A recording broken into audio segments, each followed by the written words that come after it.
Continuando o estudo do Evangelho de João, capítulo 3. Agora nós vamos do capítulo 9 ao capítulo 21.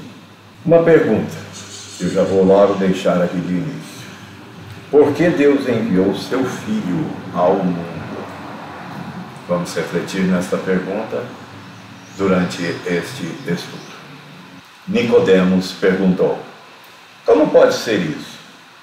Jesus respondeu: você é professor do povo de Israel e não entende isso? Pois eu afirmo a você que isto é verdade. Nós falamos daquilo que sabemos e contamos o que temos visto, mas vocês não querem aceitar a nossa mensagem. Se vocês não creem quando falo das coisas deste mundo, como vão crer se eu falar das coisas do céu? Ninguém subiu ao céu, a não ser o Filho do Homem que desceu do céu.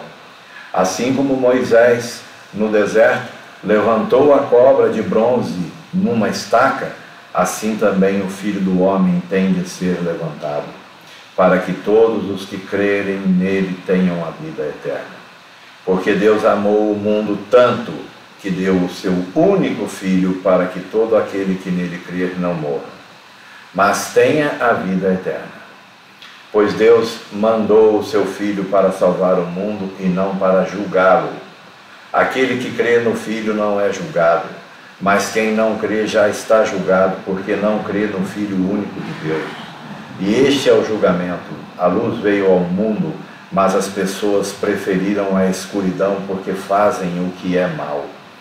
Pois todos os que fazem o mal odeiam a luz e fogem dela, para que ninguém veja as coisas más que eles fazem. Mas os que vivem de acordo com a verdade procuram a luz, a fim de que se saiba que obedecem aos mandamentos de Deus. Vamos fazer algumas ponderações. Lá no versículo 9, Nicodemos pergunta: como pode ser isso? Nicodemos ainda está preso à sua visão literal e limitada da espiritualidade. Ele ainda entende que para nascer de novo tem que voltar para o ventre da mãe. Sua incredulidade reflete a dificuldade de entender uma transformação espiritual profunda. Como é que um judeu daquele tempo ia aceitar, admitir que o que ele estava fazendo estava errado? Afinal, ele era o mestre da lei. O Senhor é mestre em Israel e não entende isso. Jesus fala para ele no versículo 10. Nicodemos tinha a responsabilidade de ensinar a lei e os profetas. Jesus o repreende por não compreender uma promessa clara no Antigo Testamento, que está lá em Ezequiel 36, dos versículos 26 a 27. Como é que um homem que era mestre da lei não compreendia isso? Por quê? Porque o seu ego estava acima da lei, acima da palavra de Deus. Assim como Moisés levantou a cobra de bronze, Jesus diz no versículo 14. O que era essa cobra de bronze de Moisés? Qual era a finalidade dessa cobra? Se você for lá no livro de Números, no capítulo 21, versículo 4 a 9, você vai entender. Moisés ergueu uma serpente de bronze para curar os israelitas das mordidas de cobra, as serpentes venenosas. Qual o paralelo? Com Cristo, Jesus seria levantado na cruz para oferecer cura espiritual e vida eterna para os homens. Porque Deus amou o mundo tanto, Jesus fala para Nicodemos no versículo 16. Amor de Deus, a palavra grega ágape, representa o amor sacrificial, incondicional e altruísta. Que amor é esse? Que liberta, que possibilita a entrada na vida eterna de alguém que assassinou, que tirou a vida de outrem. Que amor é esse? Nós não entendemos, nem tem como entender.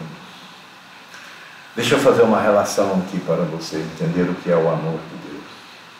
Aquele que um dia tirou a vida de alguém, de outrem, aqui na terra, foi preso, ficou preso 30, 40 anos, cumprindo a pena, porque a pena Deus não tira, a pena é do mundo. Se você cometeu um crime aqui, ele é seu, você tem que pagar pelo que você fez. Mas lá dentro do presidiário você se rendeu verdadeiramente de dentro para fora e entregou sua vida para Jesus, crendo que Ele é o seu único Salvador. Você foi salvo. Depois do cumprimento da sua pena, você faleceu. Na vida eterna, você vai andar de mãos dadas com aquele que você tirou a vida. Que amor é este? Não tente compreender isso. Isso não tem nada a ver com o seu amor humano. Deixa para tentar entender esse amor quando você estiver na presença dele. Só cumpra com aquilo que ele mandou você fazer. Eu não vim para julgar o mundo. O Filho do Homem não veio para julgar o mundo. Está lá no versículo 17. A primeira vinda de Cristo foi para salvar todos nós, independente dos nossos pecados. Não para condenar. O juízo virá para aqueles que rejeitam essa oferta de salvação. Quando virá esse juízo? A qualquer momento, no próximo segundo. Ninguém sabe, nem Jesus sabia. Jesus disse que isso era um conhecimento reservado só ao Pai. Ninguém sabe. Não deixe para se converter depois que ele vier, porque aí você não vai ter tanta chance de conversão. É até o momento da sua vida. Até o momento em que a trombeta vai tocar. Depois que ela tocar, acabou. Você ama a sua família? Muito. Você ama seus filhos? Você tem algum filho convertido que entregou o coração verdadeiramente para Jesus? Você quer viver na eternidade longe dele? Já parou para pensar nisso? Você vai viver na eternidade longe dele? Não, você não vai fazer. Vamos à frente com a nossa análise. Qual que é o propósito de Deus nesta mensagem? O que Deus desejou dizer? Qual que é o pano de fundo que tem por trás desta mensagem? E qual é o seu significado prático? Propósito divino, revelar o plano redentor de Deus. Um ato de amor sacrificial para salvar a humanidade da condenação eterna. O que Deus desejou dizer, a salvação não é exclusiva para um grupo religioso. Pare de disputar, pare de dizer que a sua denominação é melhor do que a outra. Jesus não criou nenhuma denominação, Jesus criou a igreja, a palavra. Mas a salvação está disponível para todos os que creem em Cristo. Pare de apontar o dedo. Uma das piores coisas que tem na vida do ser humano é esse dedo o tempo todo acusando alguém de alguma coisa. Vira esse dedo para você, porque com certeza você é cheio de defeitos. Admita-os e pare de apontar para os terceiros. Pano de fundo: os judeus esperavam um Messias político, mas Deus enviou um Messias espiritual. A ideia de salvação pela fé em um sacrifício foi revolucionária para os judeus da época. Qual o significado prático desse texto? A fé em Cristo é o único caminho, único caminho. Quando é que você vai entender isso? Você pode estar seguindo caminhos por engano, achando que esses caminhos vão trazer a salvação, e não vão trazer a salvação. O único caminho é Jesus Cristo, para escapar do julgamento e receber a vida eterna. Direcione a sua fé. A sua fé é linda, é maravilhosa, mas será que ela está direcionada para Ele? Pense nisso, tenha humildade, faça uma reflexão, aceite que Jesus é o único Salvador, para que você não fique para trás.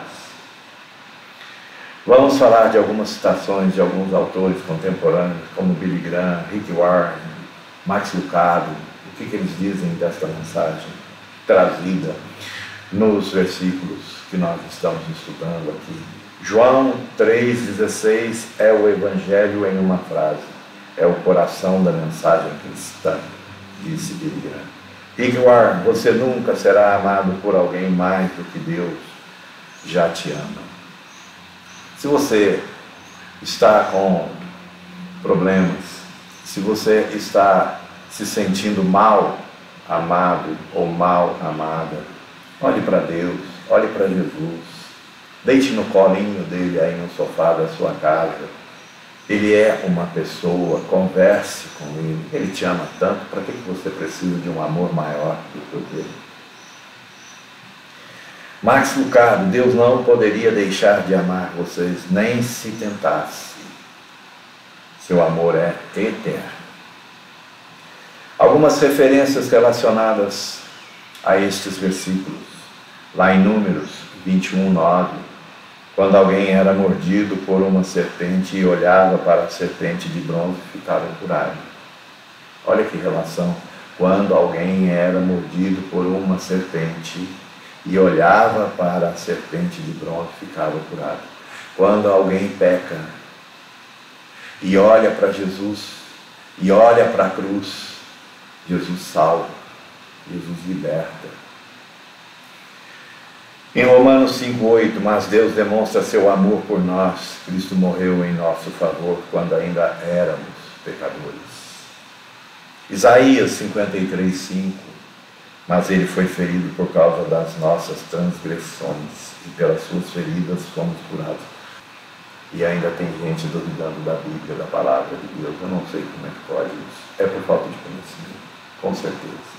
Porque se ler toda a Bíblia, vai ver que essas conexões, tal como essa aqui, são impossíveis no mundo natural. E qual a aplicação prática que nós vamos fazer com esse estudo, com essa mensagem? Isso é importantíssimo. Aceitação pessoal. Deus ofereceu seu Filho por amor a você. Aceitar esse amor significa confiar plenamente no sacrifício de Cristo. Tem muita gente tirando Cristo da cruz, sabia? Eu sou bonzinho. Este ano eu doei 1000 cestas básicas. Só falta você completar a frase. Cristo, você não precisava ter vindo, você não precisava sofrer o que sofreu, porque essas cestas básicas já são o suficiente para eu entrar no céu. Não que as cestas básicas não sejam importantes, continue fazendo, mas não tenha mau entendimento do que é o papel da cesta básica e do papel de Cristo. Não confunda as coisas. Evangelização. Esse texto nos instiga a evangelizar. Compartilhe essa mensagem com outros. Muitas pessoas ainda vivem sob o peso da condenação por não conhecerem a oferta de vida eterna. Tem muita gente pensando que o seu pecado foi tão grande, mas tão grande, que ele não tem salvação mais. Tipo um assassinato. Leve a palavra. Jesus quer salvar todos que Deus lhe deu. Gratidão. Palavra difícil, né? Como nós somos ingratos, né? Como nós somos ingratos. E a gratidão, para mim, é uma expressão viva do amor. Talvez, para mim, eu considero que a gratidão expressa por um ser humano é a melhor medida de se medir que tipo de ser humano é aquele. Gratidão. Viva em gratidão diária por um amor tão grande que ofereceu a salvação quando ainda estávamos perdidos. Vida transformada. Transforme a sua vida com a entrega a Jesus. Se você crê em Cristo, sua vida deve refletir essa fé através de amor, perdão e compaixão pelos outros. Nós vamos fazer uma pausa aqui e daqui a pouquinho a gente volta no próximo vídeo para nós darmos continuidade e finalizar o estudo do Evangelho de João, capítulo 3.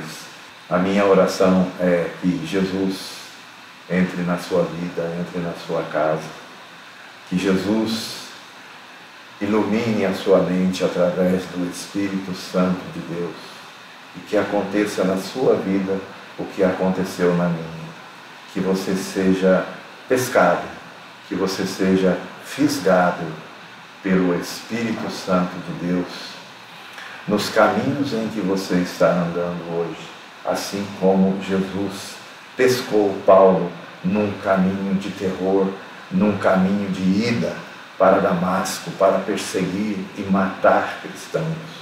É possível. E você haverá de ser pego por Jesus nestes caminhos que você está andando. E você haverá de se render. E você haverá de entregar a sua vida para Jesus. E levar o conhecimento para outras pessoas que também estão precisando de Jesus. E você haverá de dar um grande testemunho. Que o seu passado seja uma história de convencimento daqueles que ainda não foram convencidos. Em nome de Jesus. Amém.